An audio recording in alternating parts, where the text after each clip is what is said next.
This podcast contains an English accent that most of our Irish listeners will find offensive. Also, there may be some colourful language that you're going to find less offensive. Now, over to Ryan and Leon. Enjoy the podcast.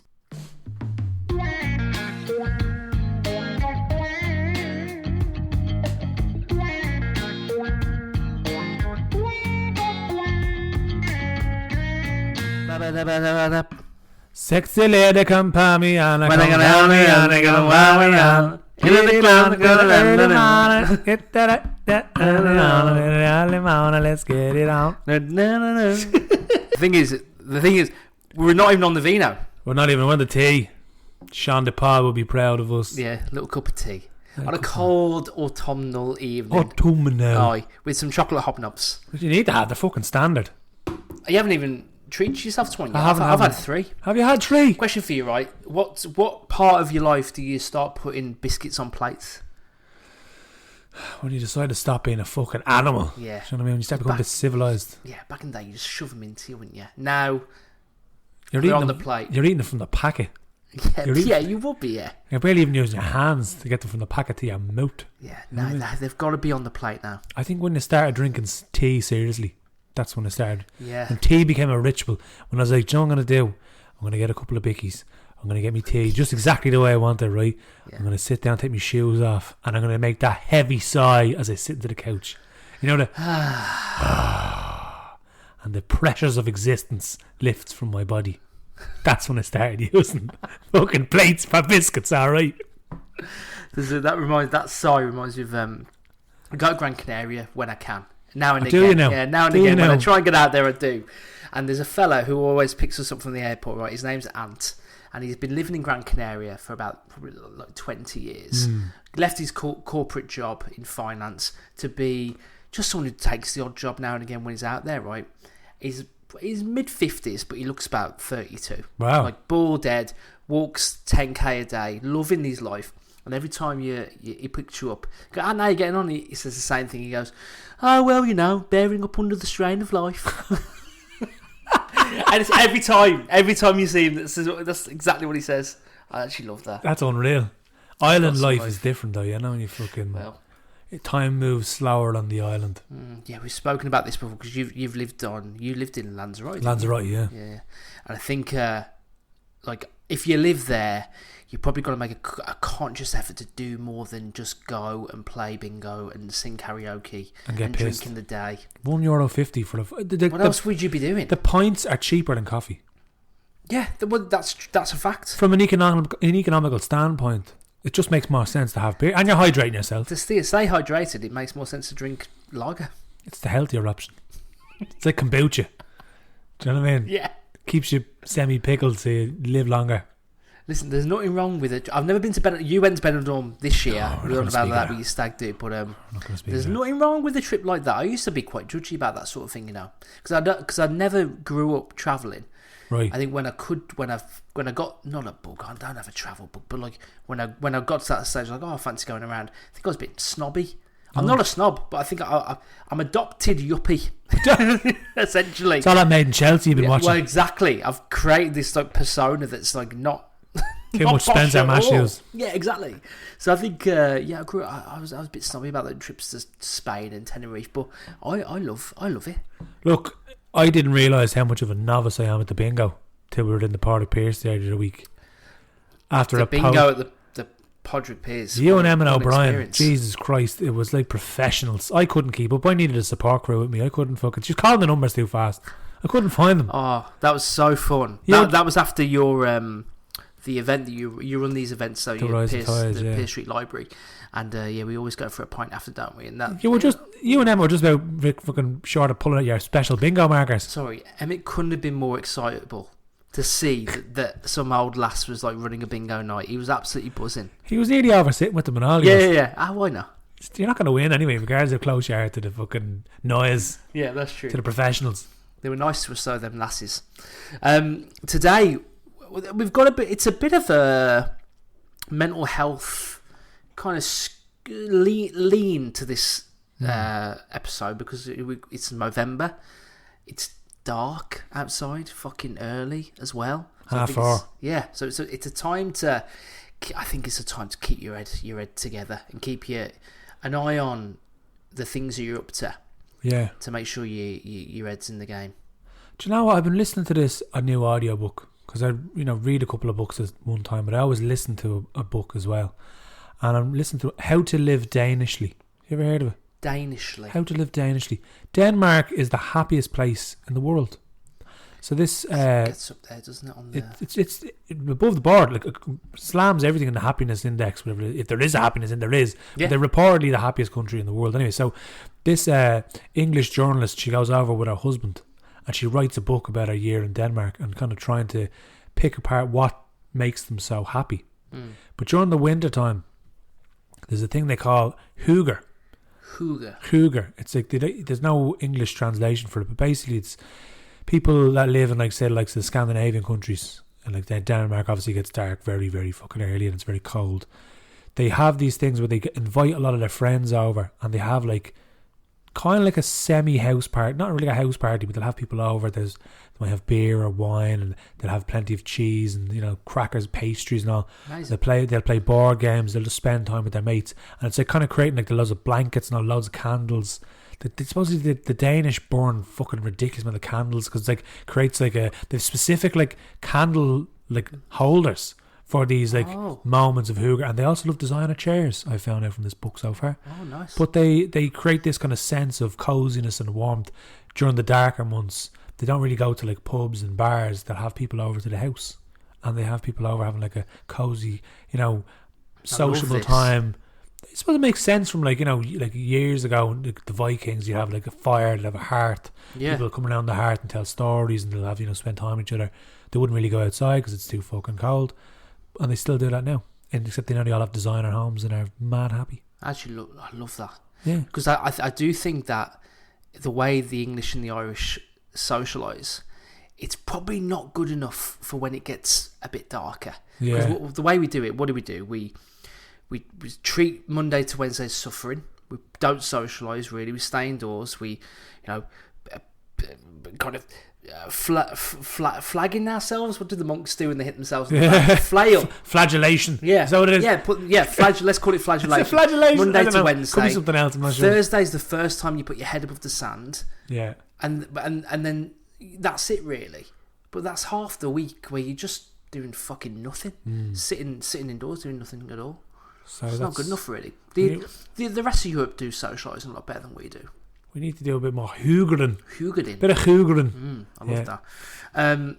Someone who has picked up a little bit of the Mediterranean way of living since he moved to Barcelona is Daragh Fleming, the Cork poet. A friend of the show and friend of ours. He's legend. An absolute gangster. I love him. And fair play to him for his performance on Life with Lucy. Yeah. Such good crack as well. He came across so well on that. He's so show. sound. Yeah, so sound. Came across so well as well. Yeah. He is involved in Movember. Yes. And for the month of November, every day Dara's been sharing a poem from somebody from established poets to first-time writers. So we wanted Daragh to talk about the campaign, what it means to him, mental health in general when it links to poetry, and share a poem from his project. So this is Daragh. Hey lads, how are you? Thank you so much for making time for this on your podcast. It does mean a lot, and it's been a really special project, so I'll get into it. Mo Poems Movember. So this year I'm an ambassador for Movember, which is absolutely incredible, such an honour, such an important charity, especially with the work I do, trying to combat suicide in Ireland and kind of everywhere. So I suppose it's an unusual fundraiser for Movember because typically people do, physical challenges. There's people running 5Ks a day and doing marathons and ultra marathons and all very physically impressive stuff. But I wanted to do something relating to creativity and poetry because, I talked about in my TED Talk last year how creativity can be such an important tool for mental health, and it helps us to process emotion, it helps us to give meaning to suffering. And, one of my favourite quotes by Viktor Frankl says, suffering ceases to become suffering the moment it finds meaning. And I think we can use creativity and poetry and writing to give our hardest battles meaning. So the goal initially was to get 30 people to sign up to write a poem each, and then we're going to post a poem a day. I don't know the exact number of poets we have at the moment, but it's definitely over 40, so we got way more than I expected, and it's kind of been a challenge to schedule all the poems and make sure everyone gets in. But it's been so special, especially, like, I suppose, you know, you expect a certain degree or quality of work from established poets and emerging poets, you know, people like Mikey Cullen's involved, Sean Watmore's involved, The Wandering Paddy, Lee Sheridan. There's so many names, but so you kind of expect that their work's gonna slap, you know. But what I've been really impressed and kind of inspired by are the people who have never written a poem before, never touched a poem in their lives, and they were just inspired to write something to do with men's mental health and masculinity for this challenge. So hopefully we'll be able to raise a good bit of money for Movember and spark some conversations around men's mental health, and hopefully start people on a journey to continue expressing themselves creatively to, you know, aid their well-being. So that's it, really. But I wanted to read a poem by one of the contributors, Stephen Downey. Stephen has never written a poem before, and he was, you know, obviously unsure and nervous, and he wrote it and even made a video about it. And it's beautiful, like, considering this is like a first poem. It's absolutely incredible. So I'm going to read this by Stephen Downey. It's called Man of the House. The man of the house doesn't feel himself today. Struggle on, it will be okay. Struggle on, just don't drop the ball. Struggle on, too much could fall. Struggle on, no one needs to know. Struggle on, let's go, go, go. But what if he paused, just for today? Long enough to find his way. Long enough to finally say, do you know what? I'm actually not okay. 4 little words could take all his strength, but one shared, true friends will walk any length. Struggling less, he let someone in. Struggling less, this is where we all begin. Struggling less, returning to our comfort zone. Struggling less, never truly alone.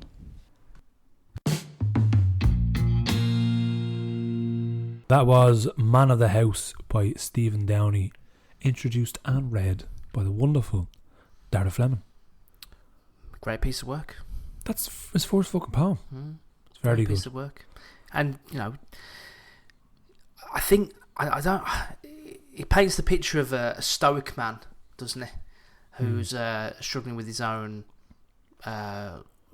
juggling of balls and spinning of plates and not able to take a deep breath. I think men in general are a little better these days at being so like uptight, and we do talk a bit more now, but you know, not everybody does. No.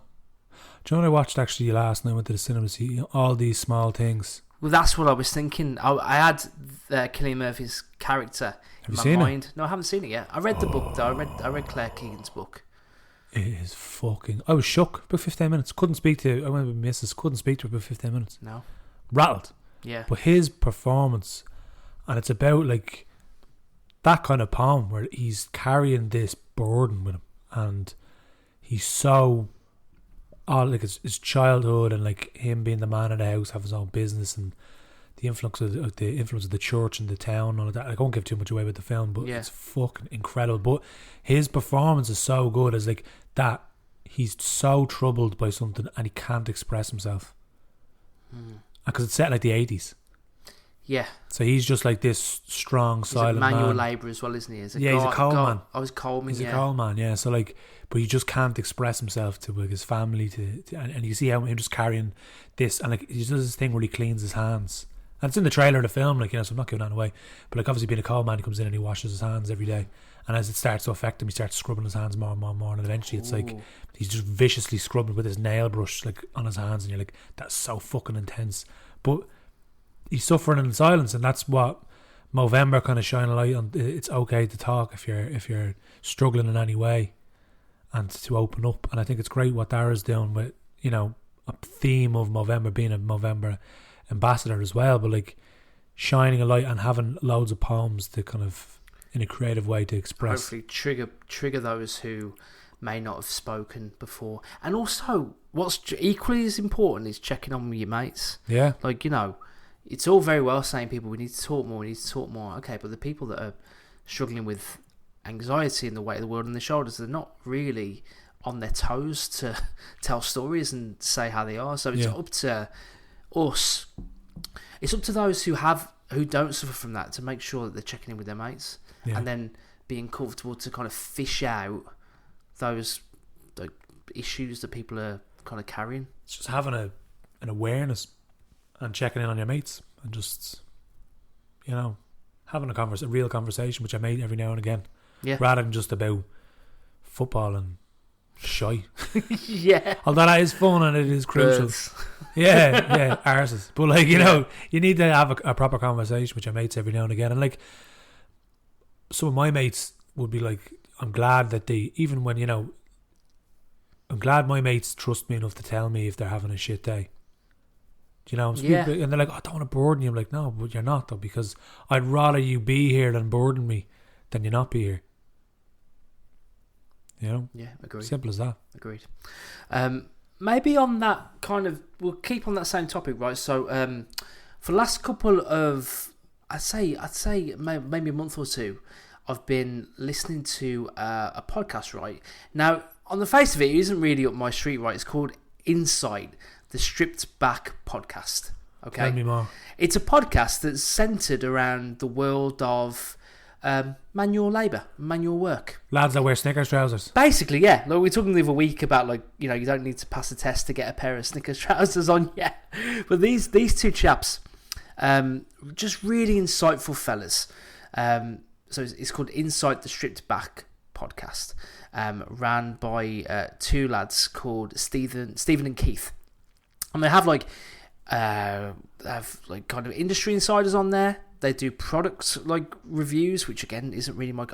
I haven't done a hard day's work in my life. I'll tell you that for free. You know that anyway. You've no calluses on your hands. No, not at all. But they have like, it's interesting when they get like young people on, like insight into how a young person's first forays into the workplace. Just really interesting. Yeah. And they also showcase artists, and they put me on to a poet, right? So they listen to the show.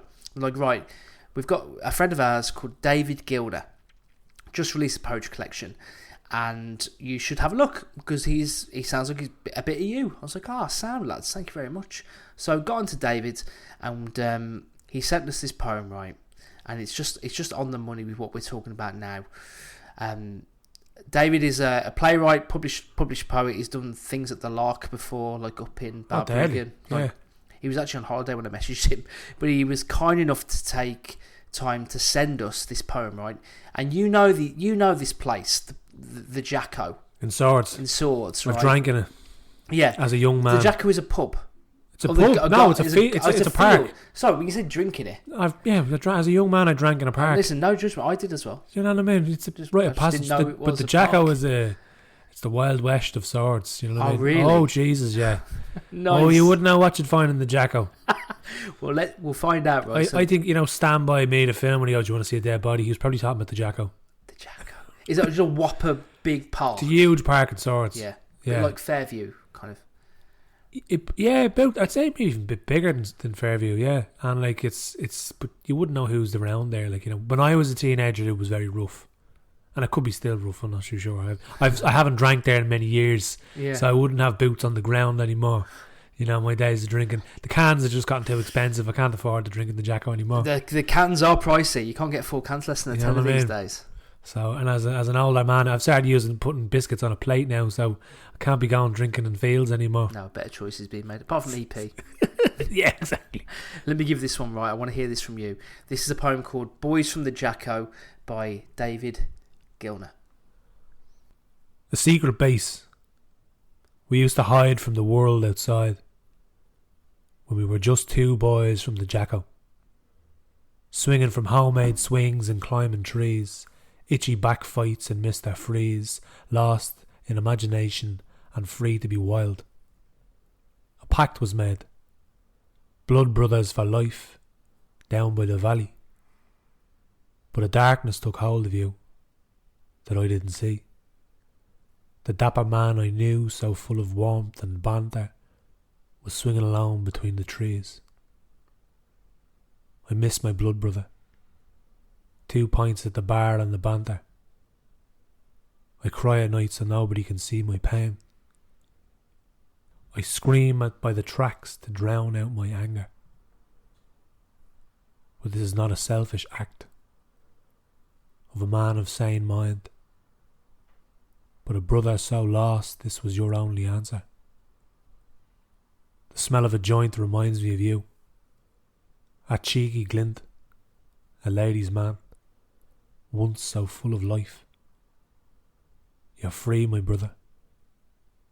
Free from pain, free from darkness. But why? When I close my eyes, I hear our laughter in the trees. Forever in my mind. 2 best friends. The boys from the Jacko.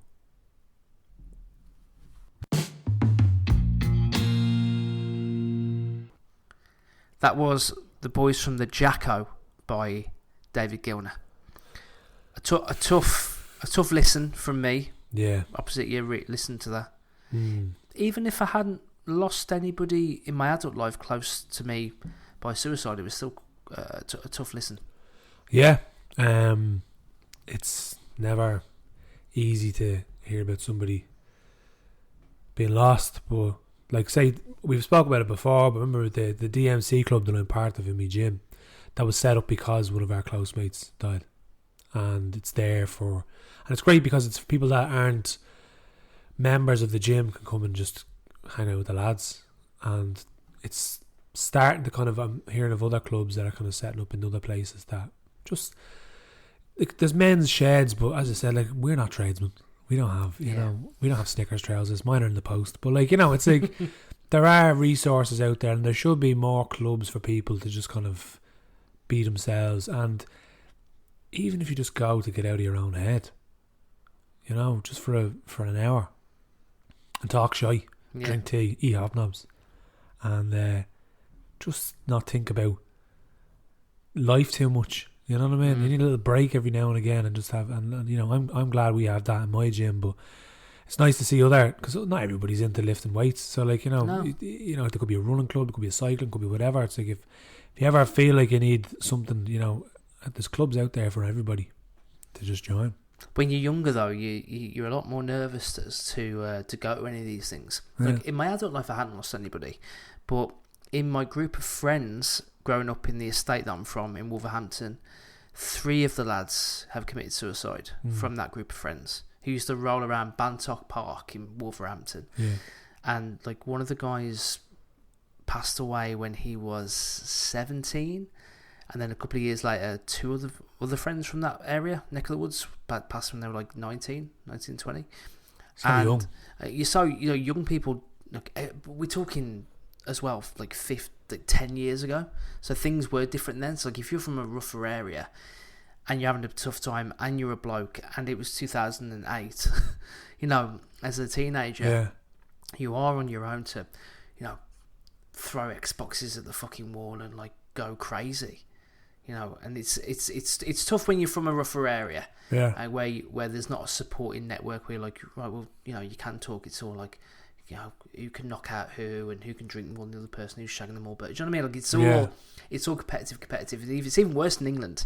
So if you're from a council estate in England 10 years ago, it's a very, it'll eat you. But even now, like you think about it, like you have social media now. So if you're a lad from a rough area in England or Ireland from a council estate, and you're on your phone, and all these lads are walking around thinking they're Andrew Tate, or fucking, do you know what I mean? And like been like living the high life, doing great, looking and making money, all success, and you're there like, what do I do? You're comparing yourself to other people, and that's the dangers of social media. Is that people compare themselves to people where it's not fucking real. Most of it's not real. It's just fake. Do you know what I mean? Like there's people, I've heard of influencers renting jets for the day. They don't fly in them. They just take pictures of them and then they fuck off. When you're younger, you don't know this sort of thing. No. But like if you look at your Flooded phone, with all the reasons why you should be depressed. but like the people that are on their phone all day are probably depressed as well. They just look, you know, they might have clothes or whatever it is, and they might have fucking a nice haircut, but what does it mean? What does it mean? You know? Another actually interesting fact, right? They go back to the club thing, and they go back to the book I'm listening to, How to Live Danishly. Yeah. The amount of Danish people that are in clubs in Denmark is astronomical. People that the average person, hobby takers, they're in one or two clubs, whether it be like swimming, cycling, tennis, whatever it is, and it's all about equality. So like CEOs play with bin men, they're all just doing things, but like it creates a sense of community. And it's like, you know, it's you're just around people. So no matter what your work life is, your home life is, whatever, you go to this club and it's like everybody's just part of a team or whatever. A lot of people just want to be part of a tribe. Of course they do, yeah. You know? It's important. It's important, no matter what, even if it's fucking knitting or dominoes or bridge. Or poetry.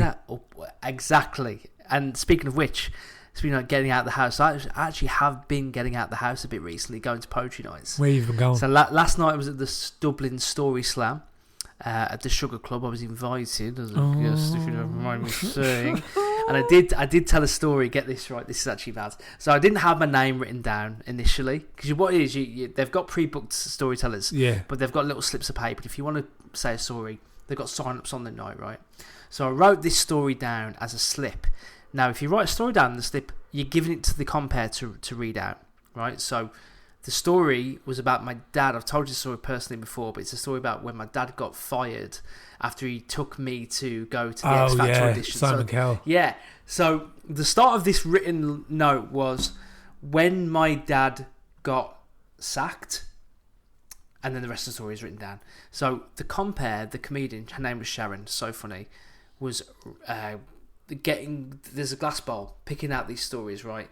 And picked out mine, and she started going, when my duck got binned. She couldn't read my handwriting, and she was like when my duck, and everyone's laughing. The whole Sugar Club's pissed themselves laughing. I'm at the back of the audience going, this is my story, she's fucking it up. Is this the gap? So it felt like 4 weddings and a funeral. I went, stop! I'm going to talk about that later. She's like, what? And everyone's like, because you can't hear me because you're at the stage. Oh, so everyone's my God. like, stop the story. And she's like, what? And I shouted, I was like, I'll read it out later on stage. And I was like, hooray! So yeah, it was like a moment. Oh my I God. felt like Hugh Grant running into a wedding. It was fucking class. So I did that story about my dad, which is really fun. And I recommend anybody to go to that night. It was such a nice vibe. Yeah. Like it's so... Yeah, it's like it just felt like a bit more like a night out rather than like a I don't know, like a highfalutin kind of sophisticated storyteller. Even it was sort of like candlelit and stuff. It was actually great crack. But then a few days before that, I was invited to the event at the Lord Edward, which happens the last Thursday of every month, called the Sunflower Sessions, because it's a poetry open mic. You sign up on the dates. I've taken you there before. I've been there. It's a place for like writers to test out new material and like serious poets. A lot of page poets. Yeah, a lot of page poets. Not much spoken word going there, but they do. The great thing is they publish a monthly. It's a chat book basically. It's called Flair. And one of my poems got selected to be published, so they invite you back to read it out, and I'll read that poem later on. Look at you. But thank you very much. But when I was at this event, right, someone that we know really well, Barry Currivan, was at the event, and he's a great storyteller, really good poetry. He's always like so smart as well. He's done all the slams, and he's like always around it. And what I really like about him is he's not a young fella. but he's got an energy about him which is quite sprightly, and I love chatting to him. Like, I end up sitting next to him at all these events, and I've had quite cute back and forth messages to him before, like, I wasn't going to go to this thing, but I saw you were there, I'm glad you were there, chatting away. Actually, the first time I went to the Sunflower sessions, he was there, and afterwards I had like a back and forth. He was on the bus back home, and I was like, I'm so glad you were there. Very sweet, very nice. He shared a poem on that night, and I really wanted to share it on the pod, and it's about how, and I'm guilty of this sometimes as well, where we become a bit not cynical, but when we get a bit older and young people have things they're excited about, we don't match their energy, and by accident we can douse the flame. It's kind of like the equivalent of the thumb up emoji. Yeah, when they're like, exactly. Oh my god, I'm doing this, and you're like, thumb up. You think it's a great thing, which is like, yeah, great. Yeah, exactly. Yeah, exactly that. So I got Barry to tell us a story about this poem, and got him to recite it. So this is Barry Currivan with "We Make Them Old." This poem was written after I had had what could only be classed as an out-of-body experience. I was talking to a much younger man who was telling me about something that he was really excited about, and physical me was convinced that he was being very supportive and was sharing with the younger man his insights on the topic in question. However, a spiritual me managed to free itself, and it hovered in the air over the two earthly protagonists. And spiritual me was appalled to listen to physical me being the most boring of boring old farts, the most sodden of wet blankets, who was just sucking every ounce of joy and enthusiasm from the younger man's conversation. The saddest part was that I realised that this was probably not an isolated incident. So this poem is called "We Make Things Old." We make things old by what we say. That's what us old guys do. We find a kindly, helpful way to deny the young the new. Because we were there in the beginning. Rode that train first time round. Their new thing is our old thing. Teched up and watered down. And their version could not be a patch on our own iteration. We're so smug we'll shrug off young love and mutter of infatuation. Our words have the anti-Midas touch, making brass of the gold of the young. Life has taught us so very much, except when to hold our tongue. When we make things old by what we say.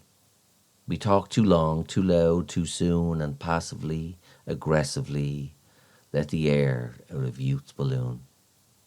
Our recording function starts to fail, only playback still endures. Experience, like a fine old cheese, starts to stink as it matures. When youth tells you about their first kiss, they're not asking you about yours, lest you make things old by what you say and deny the young the new, in the passive yet aggressive way us old guys tend to do. So as you wade through the stream that's never ending of recycled cool that's hip and trending, of something new that has the world obsessed, try and hold your tongue somehow. Allow the young their well, and do your very best to look impressed.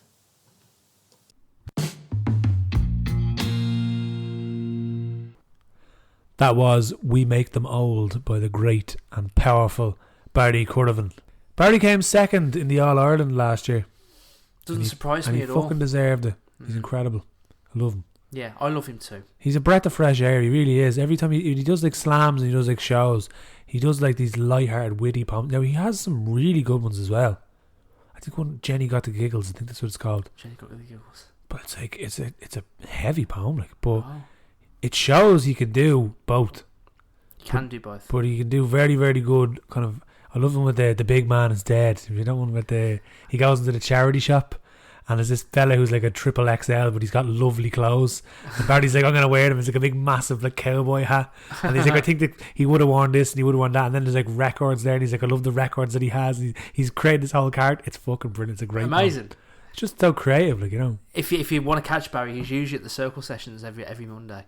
It makes a real effort to be a big part of that night. So that's at the International Bar from 8 o'clock, pretty much every Monday in Dublin City Centre.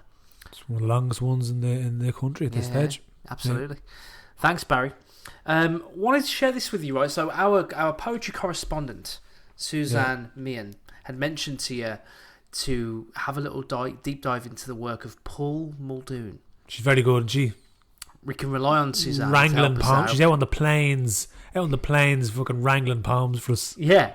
Paul is a Pulitzer Prize winning poet. He's a musician, an academic, a playwright from Belfast, Northern Irish poet, but he's not lived here since the 90s. Actually, he met an American lass and moved to the States in like 1990. But he's a regular visitor back to Ireland. Got a great poet, great writer. And he was profiled this weekend just gone in the Irish Times magazine. Yeah. And we were talking last week about the Irish language, right? And you were saying about the way the Great Famine, the way that phrase is constructed. It's beautiful. Like, he's a bit of an expert in Irish language. But I found this interesting. That it's what he says in the profile, right? He talks about how the things that you are passionate about influence other parts of your life without you quite knowing how. So get this little bit right. So he says, the first poems of mine that appeared in print were in Irish. At that point, my Irish was quite good, in many ways better than my English. That's no longer the case, so I occasionally go back to the Gaeltacht to do a refresher course. I'm very interested in literature in Irish. I still try out a bit of translation from Old Irish, and I still translate other poets, or try to. It's a part of who I am, and I'm sure it contributes more to what I do in English than might be obvious, possibly in the style of some of the poems, maybe even, in some cases, the line length and rhyming schemes. Really? It's interesting because we talk a lot about how the Irish language is, it switches a little bit, like the way it's constructed in a way, yeah, it's different. So, and I feel like it's interesting, like, you know, we're all influenced with the things we're interested in, things that we read. Like, if you're interested in a particular a category of fiction or like a writer, you'll end up like taking things that person says and kind of turn it into your own. And I found that interesting. Like, he's aware that his poetry is affected by his passion for Gaelic, but he doesn't know how. Yeah. I find it interesting. Well, it's the melodic. Irish was meant to be sung as a language, so there is a natural melody to the language. So if you read and listen to it, you tend to pick up on it, I suppose, as well. Like, you know, but like, I've started listening to radio in the Gaeltacht because, you know, that's just like radio from the Gaeltacht areas, and it's fucking gas. It's such an Irish thing. They have Scéalt in the Bosch, which is the death notices, and they go into. Great. They go into like fucking they go to all the Gaeltacht areas, because there's different ones. There's one in Ulster, there's some in Ulster, Connemara and Munster. Yeah. And there's one in Leinster as well, like a small one. But they read out who's died from each one. Like, it's just such an Irish thing. It's ridiculous. Like, it's opening RIP. 2024. Listing out. And they're like, now here's Scéalt in the Bosch, the death notices. It's ridiculous, you know. But it's great to see that it's still there. Like, but I tell you, man, like, if you're on a night like this and you have got not much on, it's always worth clicking into TG yeah. And they'll always have they're so good at live music. Yeah. They just put a camera in a dingy pub in fucking Ballinasloe or somewhere, and they just film the session. I love that. I love watching the sessions on TG. It's so fun. It's unreal, like, you know, even with the Irish music and stuff like that as well. It's a great trad session. So remember, me and Emmett O'Brien were going to the Cobblestone, because Cobblestone was trad all the time. Yeah. And every day. There's a great banjo player now, Derek Copley, and he actually plays in Darky Kelly's just off Dame Street. One of my favourite places.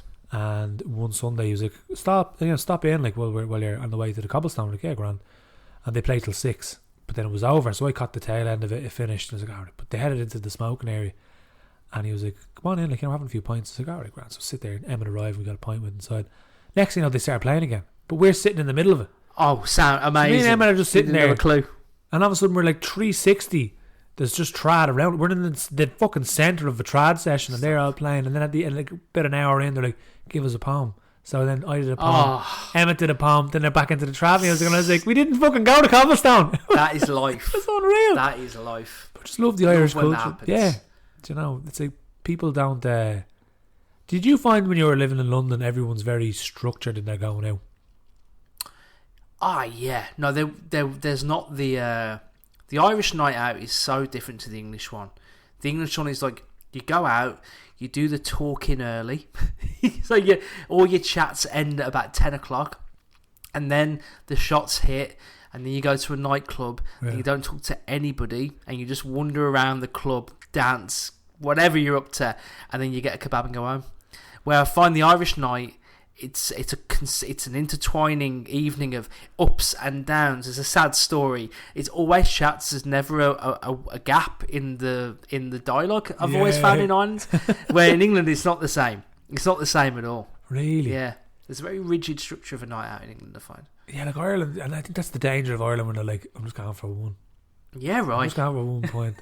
And the thing is, what keeps me there is it's the chats. It's the crack. It's the And chats. I go home and they're like, you're fucking out a lot. I was like, I know, but I started talking to such and then such and such arrived, and then, I had to talk to this person. And It's like, chats.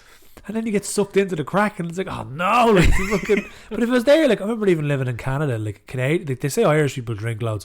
Canadians drink to get drunk. Canadians will sit in a bar and watch, like, fucking hockey, and they'll be doing shots by themselves on a Tuesday. Freezing cold. Drinking a beer, having a shot. There's a quiet couple of shots, few beers, and then be like, see you later, and they'll go home. Like, but Irish people, like, it's the going in and having the kind of the crack and talking, and it's the communal aspect, and then you end up getting sucked into it for a couple of hours, and as a byproduct you might have gone and get drunk. And Wouldn't want it any other way. So yeah, but anyway, back to Paul Muldoon. Yeah, so we've got a poem to share. We have a from Paul. poem from our political poem correspondent there who put us on to this. It's called The Loaf. And it's a poem about the Irish digging the Delaware River. Digging away. Delaware, In America. In America. Yeah, digging State away. Delaware. They were building the Delaware River. Oh, right. So they digged it with shovels. So this is kind of... You'll get the melodic... It's a brilliant poem. I'll read it anyway. So, The Loaf by Paul Muldoon. When I put my finger to the hole they've cut for the dimmer switch, in a wall of plaster stiffened with horsehair, it seems I've scratched a 200-year-old itch with a pink and a pink and a pinkety pick. When I put my ear to the hole, I'm suddenly aware of spades and shovels turning up the gain all the way from Raritan to the Delaware, with a clink and a clink and a clinky click. When I put my nose to the hole, I smell the floodplain of the canal after a hurricane, and the spots of green grass where thousands of Irish have lain, with a stink and a stink and a stinky stick. When I put my eye to the hole, I see one holding horse dung to the rain, in the hope, indeed, of washing out a few whole ears of grain, with a wink and a wink and a winky wick. And when I do at last succeed in putting my mouth to the horsehair fringed niche, I can taste the small loaf of bread he baked from that whole seed, with a link and a link and a linky lick.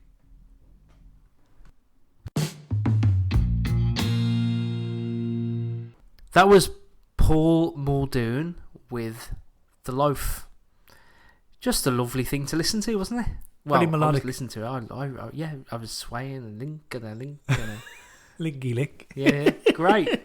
Makes you think as well, like, how the fuck anyone did all that with Yeah. their hands. Like, you ever go to somewhere and you're like, you know that a building's been up there for like 300 years. You're like, what? Yeah. How the fuck did... What? Or even like churches that took them 100 years to build, and you're like, how many fucking 3 generations had to build that?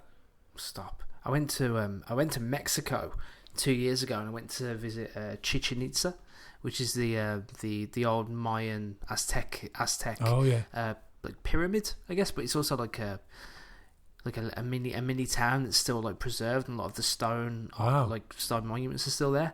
And you're just looking around and you're like, what? Look, how the fuck, like, how is this possible? Men with hands and fucking shovels and spades. And supposedly they've, with LiDAR now, you know LiDAR, the way they do it they fly a drone over and they kind of like, it's kind of like an X-ray of the ground.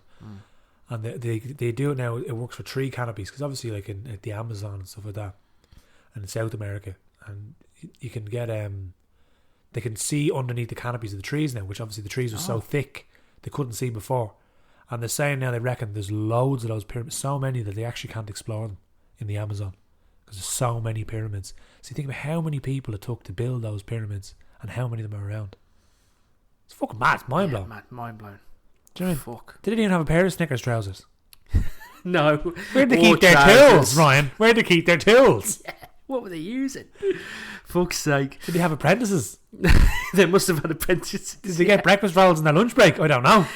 I'd say the slaves had slave apprentices. We'll have to ask the lads on the podcast there to see if they can they'll probably shed some light on it. Yeah. Don't think there's any DeWalt back in the Aztec ages. I believe when you were being the man about the town now, an esteemed guest, you were getting published as well, weren't you? Well, yeah. And so, you were getting not bad that. Well, yeah, and I'll share the esteemed poem. guest. And guests, invitations. Be our guest. Be our guest.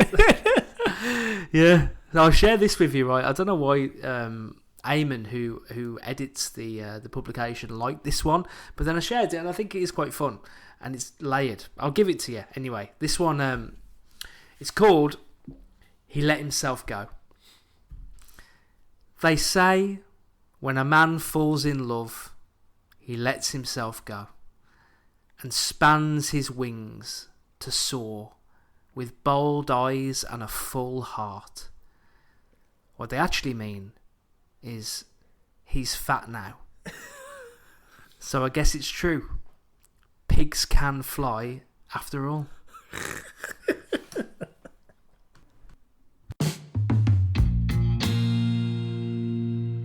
That was "He Let Himself Go" by the great Ryan Duggins. That's one of them where, you scribble something down and you go, oh, that's quite funny. And you throw it away like no one's ever going to like that.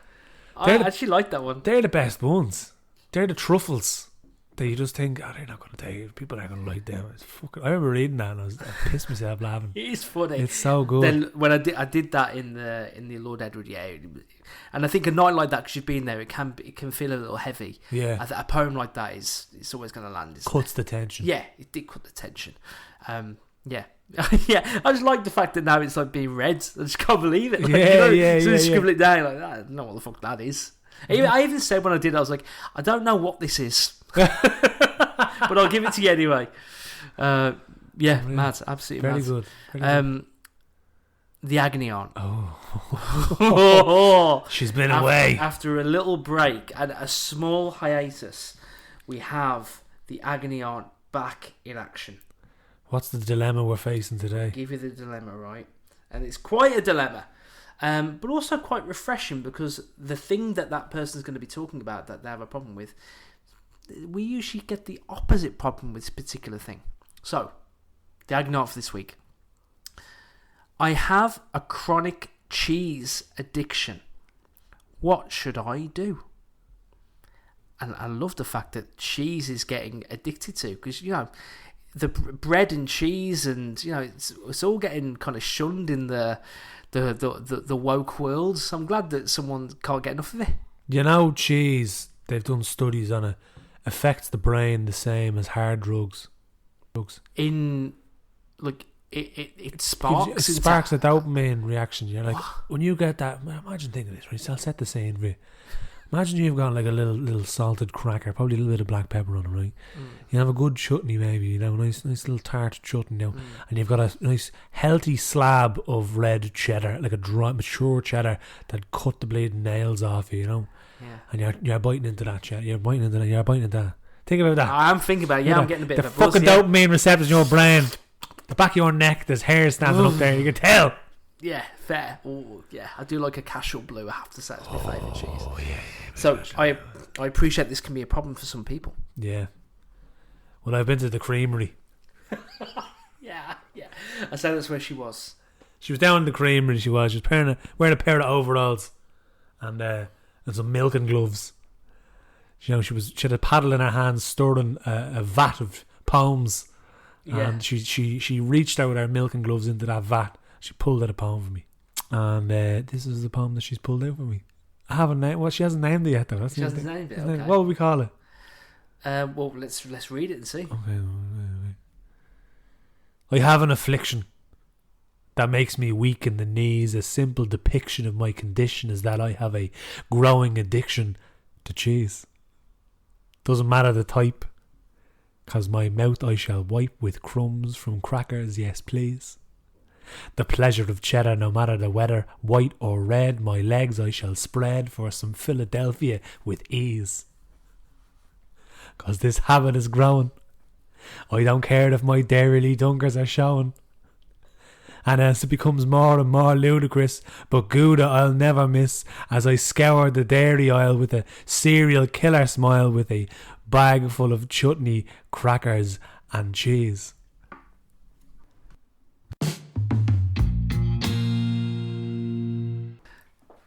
That was The Dairy Dilemma by our agony aunt. Don't know where she pulled that one from. I mean, to be honest with you, it's more like a love letter than a helpful suggestion. This person is not getting off cheese lightly. I'm not saying they should. I think the agony aunt's saying that as well. Do you know what I mean? It's not a problem. Cheese is life. It's not the worst thing to be addicted to. That's very...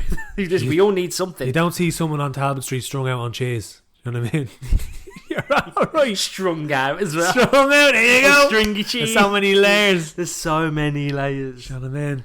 But that's the thing, like, you know, when you get older and you start to de-sin your existence, it literally goes from Class A's. cut out the bag, cut out the pints, cut out the bread, cut out the cheese. At the end of it, you're left with a fucking chocolate hobnob going, I'm still a shit person. Exactly. Look, You may as well be addicted to something. you had to have a voice. You had to have something. Do you know what I mean? You only had a few bickies on a plate. Do you know what I mean? Or a few crackers on a little salt, a few bit of cheese on a little salted crackers. It's not the worst thing in the world.